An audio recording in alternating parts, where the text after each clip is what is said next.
আসসালামু আলাইকুম। আজকে আমি রান্না করব গরুর কলিজা ফেসবা। আপনাদের সাথে শেয়ার করি আমার রেসিপিটা আজকের। আমি ফেসবাগুলো একটু সিদ্ধ করে নিব। কলিজাগুলো গরম পানি দিয়ে ভালো করে ধুয়ে পরিষ্কার করে নিব। তার জন্য আমি কড়াইতে গরম পানি বসাই দিলাম। এখন আমি ফেসবাগুলো একটু সিদ্ধ করে নিব ভালো করে লবণ দিয়ে।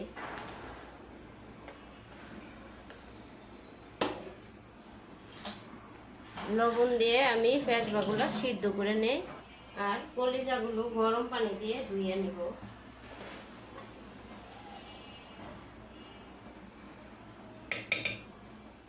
কলিজা রান্না করার জন্য আমি পেঁয়াজ একটু বাদামি কালার করে ভাজিয়ে নিলাম।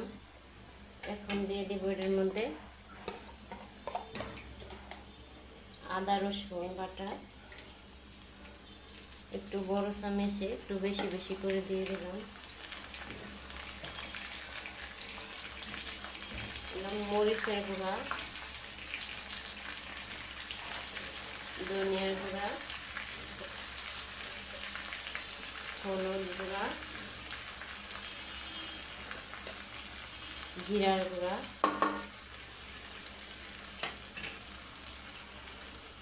এলাচ, দারচিনি, লবণ এক চামচ ভরে ভরে দিলাম। মশলাটা একটু ভাজা ভাজা করে নিই।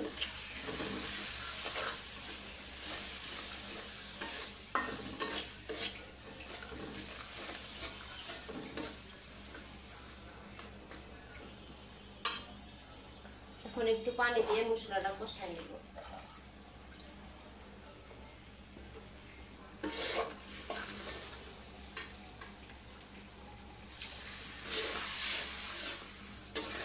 আপনাদের সাথে শেয়ার করি আমার কলিজা বোনাটা মশলাটা অনেক সুন্দর করে কষানো আসছে। এখন দিয়ে দিব কলিজা।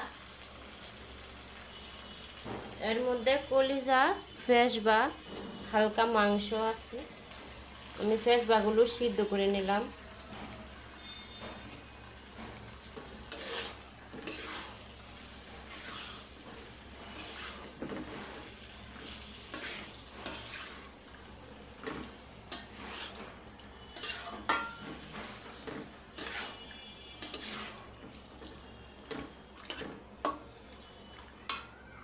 আমি হালকা আলু দিয়ে রান্না করব। আলুগুলো আমি তেলের মধ্যে ভাজিয়ে নিব। কিছুক্ষণ কষায় নেই।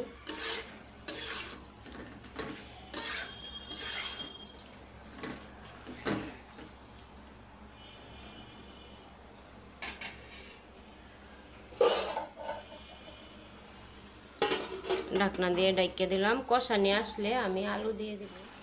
কলিজাটা একেবারে কষানি এসে গেছে। এখন আমি কলিজার মধ্যে আলু ভাজিয়ে দিয়ে দেব।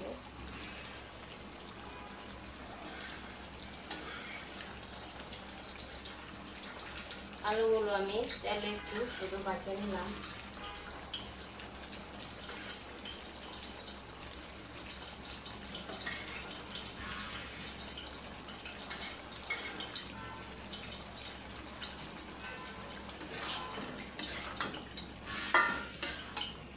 আর দিয়ে দিলাম এখন হালকা পেঁয়াজ, কাঁচামরিচ,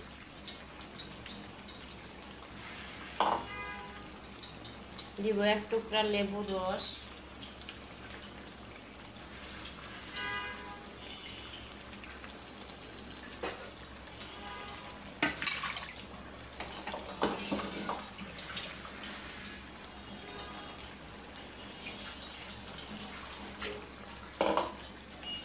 আর একটু কষায় আমি একটু গরম পানি দিয়ে দেব।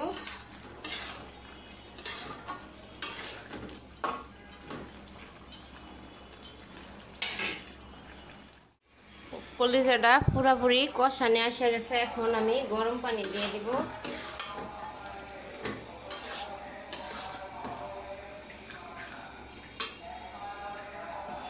দিয়ে দিলাম গরম পানি।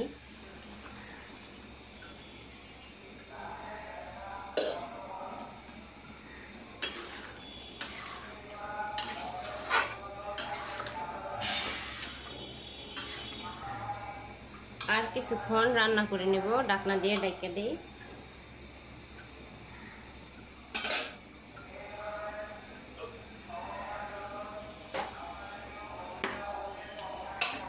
দিয়ে দিলাম এলাচ দারচিনির গুঁড়া,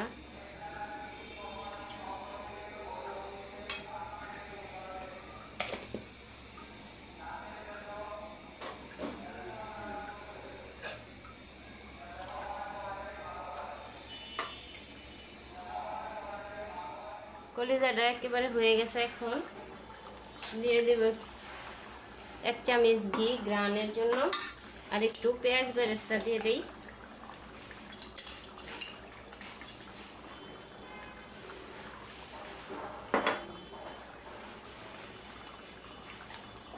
দিয়ে দেই 1 চামচ ঘি।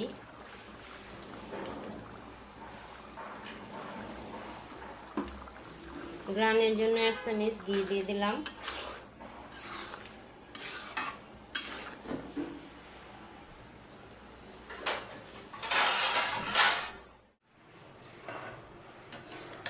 কলিজা রান্না আমার আপনাদের সাথে শেয়ার করলাম, বাইরে দেখায়া। আলু দিয়ে কলিজা রান্না করলাম আজকে আমি। ভালো লাগলে লাইক কমেন্ট শেয়ার করবেন। আল্লাহ হাফেজ।